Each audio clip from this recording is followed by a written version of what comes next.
In this short video, I'm going to briefly review how to and why to record your BBT or your basal body temperature. Recording your BBT is one of my favorite tools in practice because it is so simple to do. It's free, so it costs you nothing, and we get really valuable data. Whether you are working on fertility or repairing your menstrual cycle, or whether you're in your perimenopausal years, we get really great data that tells us what's going on with your hormones and your cycles. So BBT means basal body temperature, which is basically your temperature taken first thing in the morning before getting up or moving around. You're going to take it at the same time every morning, and you're going to start each chart on day 1, which is your first day of flow.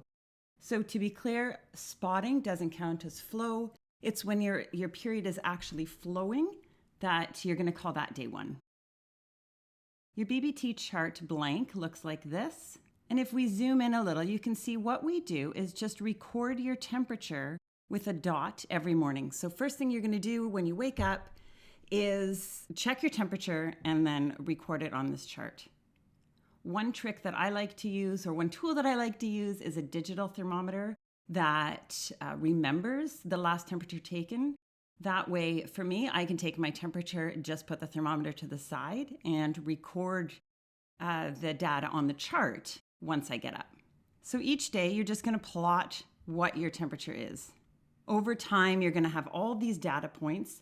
You can see here that there was one for this person that was particularly high. So what I suggest in this case is just to throw a circle around it. Maybe you want to note what you felt was unusual about that day if you notice an unusual temperature. Let's say, for example, this person slept in. So instead of taking their temperature at 6 in the morning, they took their temperature at 9. That's going to throw things off a little. So you might get outlying temperature points like this if you sleep in late, if you're particularly stressed, maybe you've had a glass or two of wine before you went to bed.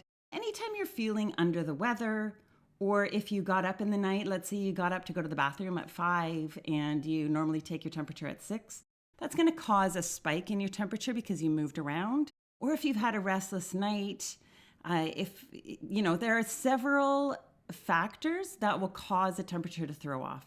So I just generally suggest that you throw a circle around it and move on.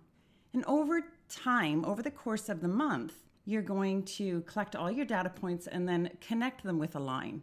And these outlying temperatures, like what we see here, once we've put the line through, we see there's kind of an unusual spike. I just get rid of those points, and that makes our graph look more like this, where we can see a bit more of a pattern. So maybe the first pattern you're going to notice is that in the middle of the cycle, your temperature went up. And this is a sign of ovulation. And again, really good data that we can use. Over time, as we're comparing charts, we can see what your pattern of ovulation is. So we're not going to get into interpreting the data at this point. Basically, what I'm doing is suggesting that you take the next several weeks, and as you work through this program, you're also collecting this data so that at the end of the program or towards the end of the program, we'll talk about how to interpret it. For now, all we're doing is gathering the data.